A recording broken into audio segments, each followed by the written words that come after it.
There's a certain kind of person who doesn't raise their voice, even when everything around them seems to fall apart. They don't rush to prove a point. They don't panic. They just breathe. While everyone else scrambles to fix the chaos, they watch quietly, like someone who's already been through this storm before. You've probably met someone like that. They have a presence, steady, grounded, untouchable. It feels like silence itself has wrapped around them. And you might wonder, how do they stay so calm while everyone else falls apart? Real calmness isn't about ignoring emotions. It's what happens when emotion meets understanding. Calm people still feel anger, sadness, fear, just like everyone else. But they've learned not to let those emotions drive the car. They feel deeply, but they respond instead of reacting. That's the difference. And it's not something they were born with. It's something they learned, usually the hard way. People who are calm today were often overthinkers once. They cared too much, tried to fix everything, please everyone, control every outcome. And every time they tried, life reminded them, you can't control the ocean. So eventually, they stopped trying to fight the waves and learned how to surf them instead. That's what calm really is, not indifference, but emotional wisdom. Psychologists call this emotional regulation. But that phrase doesn't quite capture the beauty of it. It's not about pretending to be fine. It's about understanding emotions so well that they no longer control you. In the brain, this shows up as balance. The amygdala, the part that handles fear and emotion, stops hijacking everything. The prefrontal cortex, the rational part, steps in to say, wait, let's think before we act. That's the real secret. Calm people have trained their minds to pause. And that tiny pause, the moment between feeling and reacting, is their superpower. It's why they don't explode during arguments. It's why they can sit in uncertainty without needing an answer. It's why they can think clearly when everyone else can't. Wisdom lives in that pause. Most calm people didn't learn calmness from books or therapy. They learned it through heartbreak, loss, and disappointment. They got tired of overreacting, regretting, apologizing, tired of chaos that never solved anything. At some point, peace simply became more important than being right. So now, when tension rises, they choose silence instead of shouting. They breathe instead of blaming. They let go instead of holding grudges. Their calmness is not weakness. It's self-mastery.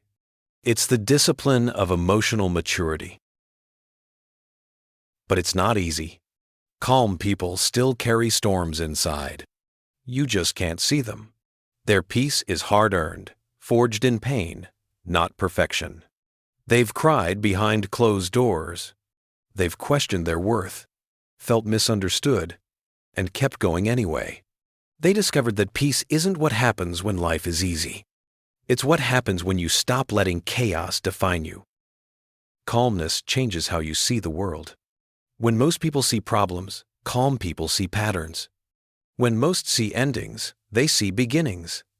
They've trained their perception to zoom out, to see the big picture instead of the moment's noise. That's why, when they lose something, they often say, maybe this was meant to happen. It's not denial. It's perspective.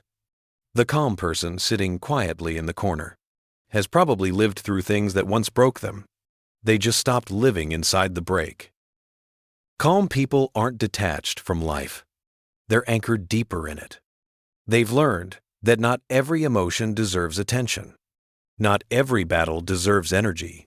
And not every storm deserves fear. Their energy is sacred. They spend it wisely on things that build, not break. When someone insults them, they pause. When someone misunderstands them, they explain if it's worth it and walk away if it's not. When life gets heavy, they don't collapse. They lean on time, on perspective, on faith. That's why their presence feels magnetic.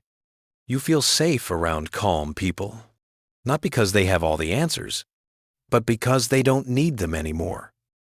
For some, calmness began as self-protection.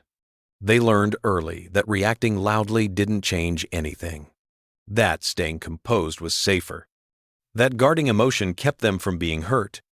So calmness became their armor. But over time, that armor softened into wisdom. Their restraint became awareness. Their quiet became depth.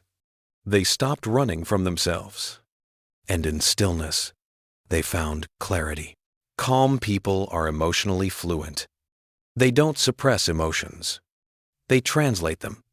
Anger turns into clarity. Sadness turns into reflection. Fear turns into faith. That's emotional alchemy, transforming emotion into understanding. And that's the core of calmness. Calmness doesn't just protect your peace. It changes how people treat you. When you stay calm, you become harder to manipulate. You become unpredictable to those who feed on reaction. And nothing confuses chaos more than someone who doesn't join it. It's a quiet rebellion. When everyone rushes to respond, the calm person waits. And in that waiting, they gain perspective others miss. They don't rush truth, they let it unfold. That's why calm people rarely regret their choices. They let time reveal what emotion hides. Because patience isn't weakness, it's wisdom in disguise. If you ask a calm person what changed them, they'll probably say something simple. I just got tired. Tired of overthinking. Tired of defending. Tired of giving energy to things that didn't deserve it. So they started valuing peace like oxygen. The world celebrates loud success, but rarely honors quiet strength. Yet calm people carry the most wisdom. They don't just hear, they listen. They don't just see, they understand. They don't just exist, they observe. Their stillness makes the world feel slower, safer. They don't raise the noise. They lower it just by being themselves. Because peace is contagious. And in a world addicted to reaction, the calm ones are medicine. Even calm people lose balance sometimes. They get angry, they doubt, they fall apart, but they always find their way back. They've learned that emotions are waves, not walls. You can't stop them, but you can choose how to surf them. They ride life's rise and fall with grace, never letting one wave define the ocean. Because calmness isn't the absence of storms. It's the mastery of staying centered through them. And that's what makes calm people rare. They don't escape the storm. They become the stillness inside it. They don't control the wind. They move with it. They don't fear uncertainty. They trust it. Because calmness isn't found at the end of the journey. It's built moment by moment. Every time you breathe, before reacting, listen before speaking, and choose peace over chaos. That's what calm really is. It's not emptiness. It's fullness without noise. It's power without aggression. It's emotion without chaos. And maybe that's the kind of strength the world needs most.